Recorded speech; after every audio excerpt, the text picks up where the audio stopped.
Para sa unang buwelta ng Beyond the Headlines, naging sentro ng diskusyon sa Senado ang emosyonal na pag-iyak ni Senadora Pia Cayetano matapos ang privilege speech ni Senadora Risa Hontiveros kaugnay sa Senate shooting incident noong Mayo 13.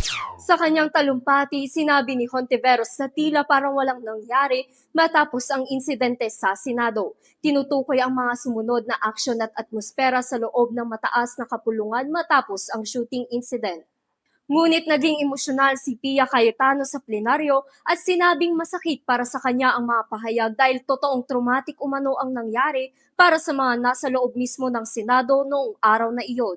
Dahil dito, nag-viral online ang mga usapin tungkol sa kumustahan sa loob ng Senado matapos mabanggit sa talakayan kung may mga senador bang nangamusta o nagpakita ng pag-aalala matapos ang insidente. Maging ang mga screenshots ng Senate group chat ay naging bahagi ng diskusyon online kasabay ang paglabas ng mga memes at reaction ng netizens sa mga naging emosyonal na palitan sa plenaryo. Nito lang, nag-Facebook Live si Senator Cayetano para magbigay ng update lalo na at aware siya sa mga kumakalat na meme.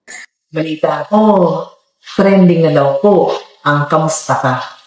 Kaya ako magtatanong sa bawat isa sa inyo, kamusta ka? Anya, normal umano ang kanyang naramdaman at nagpapasalamat siya sa concern ng kanyang mga kasamahan sa Senado na lumapit sa kanya matapos siyang magbigay ng madamdaming sagot sa privilege speech ni Hontiveros. Samantala, nilinaw naman ng Department of the Interior and Local Government o DILG na sa kasulukuyang investigasyon, wala pang ebidensyang nagpapakita na may orchestrated attack o direktang pag-atake laban sa Senado bilang isang institusyon.